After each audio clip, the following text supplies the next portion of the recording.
prazo não é mais prorrogado e você tem que chegar no dia 30 de abril às 23 horas e 59 minutos e entregar a sua declaração. Estou certo ou estou errado, meu caro Miguel? Certo. Bom dia. Bom dia, muito bom dia. Tá certo, a gente tem que, o contribuinte deve elaborar, preencher essa declaração o quanto antes possível.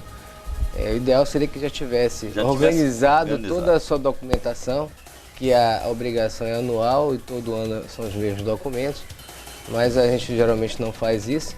Então, quanto antes comece, já que a gente começa a divulgar a partir do início do período de entrega, aí ele começa a apurar, a juntar essa documentação e tem até o dia 30 de abril. E hoje, a gente falando diretamente para você, contribuinte, você tem janeiro e fevereiro, não é, para preparar essa documentação, mas só deixa para preparar no finalzinho de abril.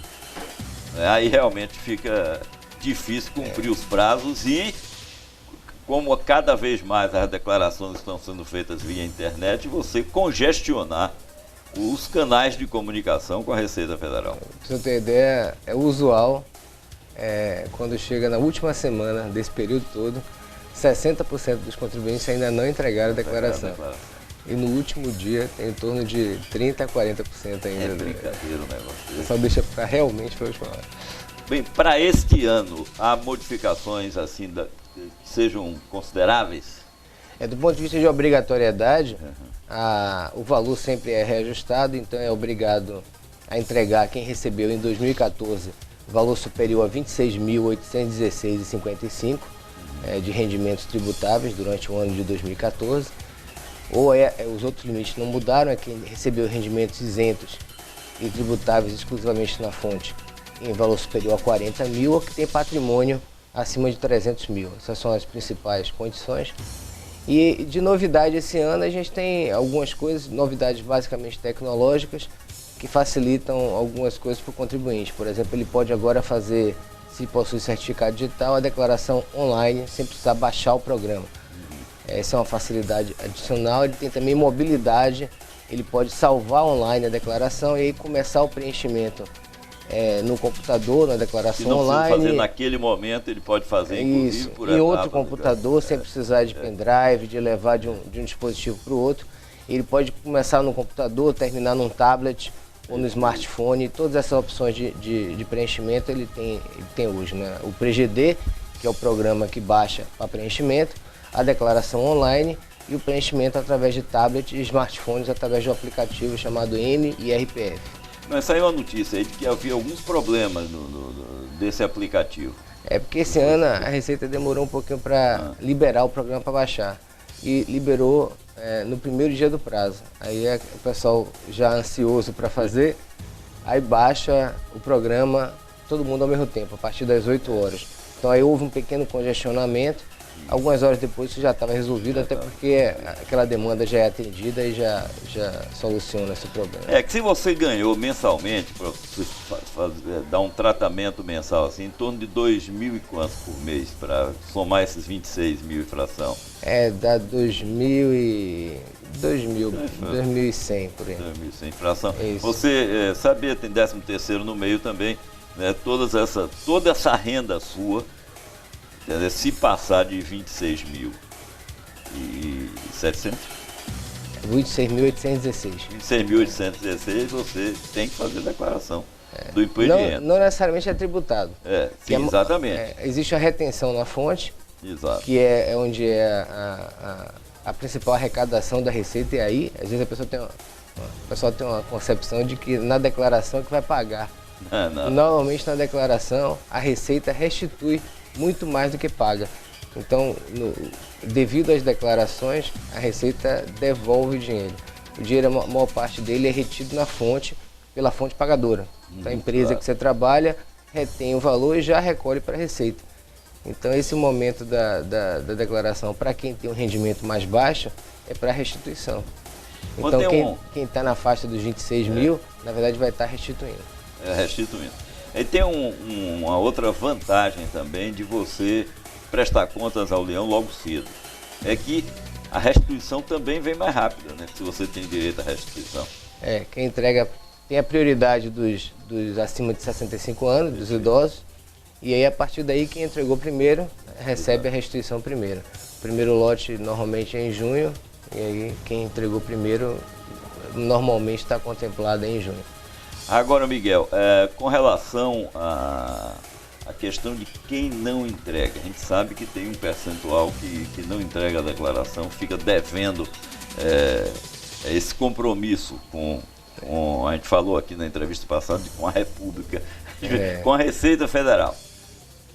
O que é que acontece com essas pessoas que não entregam a declaração? A multa mínima é de R$ 165,74 para quem entregar após o período. E a pessoa também pode chegar a multa é 1% do imposto devido calculado ao mês. Então pode chegar até 20% do imposto devido.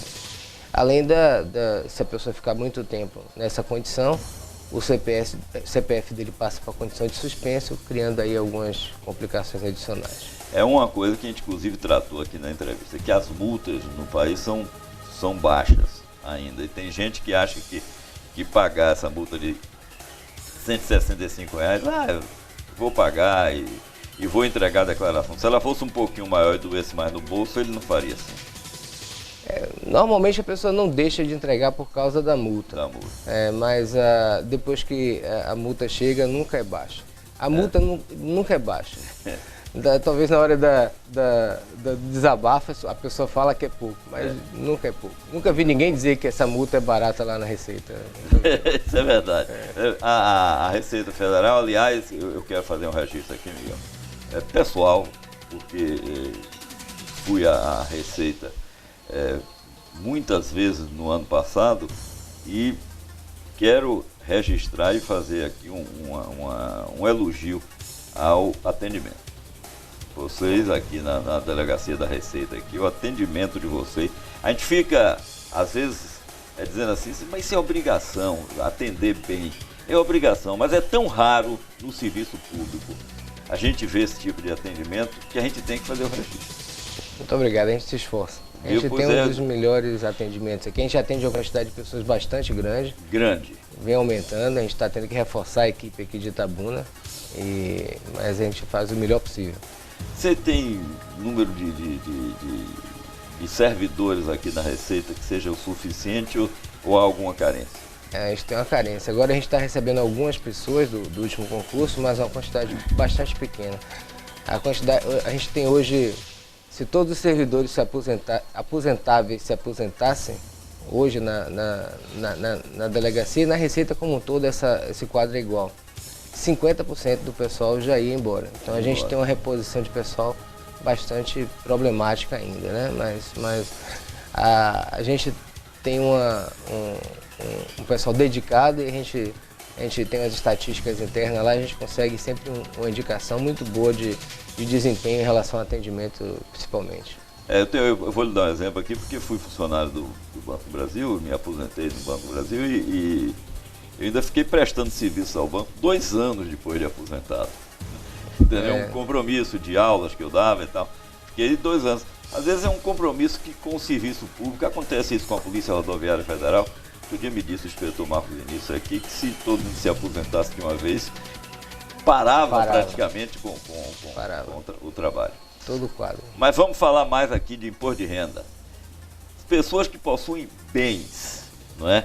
Porque a gente falou do limite, 26.816, mas tem as pessoas que possuem bens, mas que têm uma renda, quer dizer, menor do que 26.816. Como é o tratamento que é dado? A questão da obrigatoriedade é aquela que eu falei, para quem tem patrimônio, bens de direito acima de R$300 mil. E a pessoa deve informar na declaração qualquer alteração que tenha nesse patrimônio. Então, é uma das informações obrigatórias, a pessoa tem que informar as alterações patrimoniais. Então, essa é uma das documentações que você tem que reunir. Se alienou um carro, alienou um imóvel, um apartamento, ou se adquiriu, essa informação deve constar na declaração. E, obviamente, se você adquiriu, seu patrimônio aumentou, você tem que ter uma renda para justificar esse aumento patrimonial. Aí, se tiver uma distorção, isso é facilmente verificável no próprio resumo da declaração. Agora, como é que a Receita controla, por exemplo? Muitas pessoas colocam o valor do seu imóvel com base no valor venal que aparece no IPTU, por exemplo. E às vezes é um valor baixo. A Receita tem como controlar isso. Às vezes é um imóvel que está valendo 300 mil, entendeu? Que está lá na Receita por 80 mil. A Receita tem uma... Ou está lá no IPTU com 80 mil. Não é só o contribuinte pessoa física que declara para a Receita. A gente recebe declarações de diversas fontes. Então, por exemplo, esse exemplo que o senhor citou. Se o contribuinte declara que adquiriu um imóvel por um valor inferior ao que efetivamente foi negociado, mas o cartório registrou a operação corretamente, o cartório envia essa informação para a Receita Federal do valor da negociação e a gente consegue fazer com uma certa facilidade, já que a gente tem sistemas preparados para isso, consegue verificar que a informação está incompatível, né? Então, agora, a diferença do valor só é importante para se isso gera base de cálculo de tributo. Certo. Então, por exemplo, se você está alienando um bem por um valor maior do que ele foi adquirido, e aí o valor que consta na declaração é sempre o valor escritural, o valor que você adquiriu. Então ele não é atualizado, pelo menos do patrimônio a partir de 95 para cá, não há nenhum tipo de atualização. Então você adquiriu por 100 mil, vamos dizer, o apartamento, ele fica como 100 mil, sem nenhum tipo de alteração, até a data que ele for alienado. Perfeito. Aí se você alienou por 500, aí você teve um ganho de capital de 400 mil e aí tem uma tributação em cima disso, que é em base de 15%.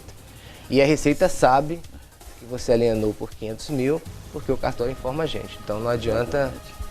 É verdade, veja só, tem uma notícia que circula muito nas redes sociais aqui, muito futuramente, que a declaração do imposto de renda, ela já vai vir pronta da Receita. A gente está quase lá. Está quase lá. Está quase lá, porque hoje já está disponível para os contribuintes que têm certificação digital, que é o tokenzinho para poder você se identificar, né, para poder a Receita ter certeza que é você mesmo que está ali do outro lado. A Receita já te manda um arquivo que serve para você importa no programa da declaração. Ele já vem preenchido com todos os seus rendimentos que você recebeu de fontes pagadoras que informam para a Receita, então empresas em geral.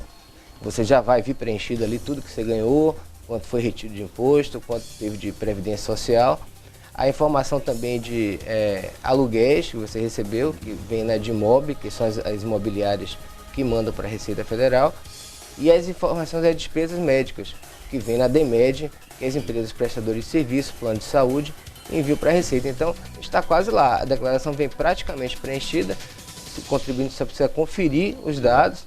E se a declaração dele for simples, a Receita também já importa os dados da declaração do ano anterior, os bens, e se ele não alienou nem adquiriu bens e direitos ali, ele precisa fazer uma atualização em valor de saldo de conta e está pronto. É só confirmar e enviar para a Receita. Está quase lá.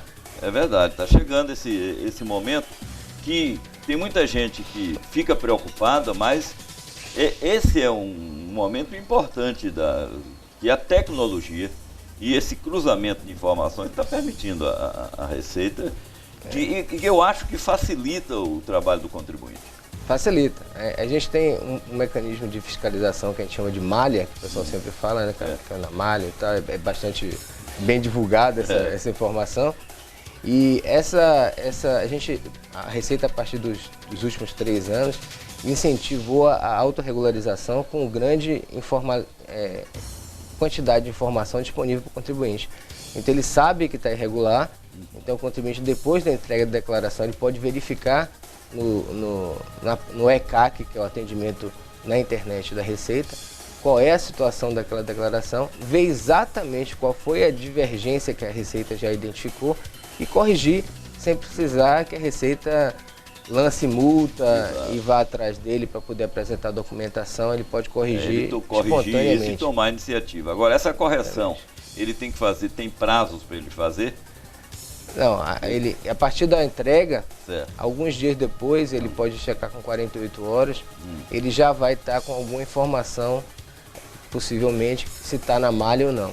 Certo. Aí se ele estiver na malha, ali na própria ECAC, ele consegue informação, um extrato com a informação do que está errado.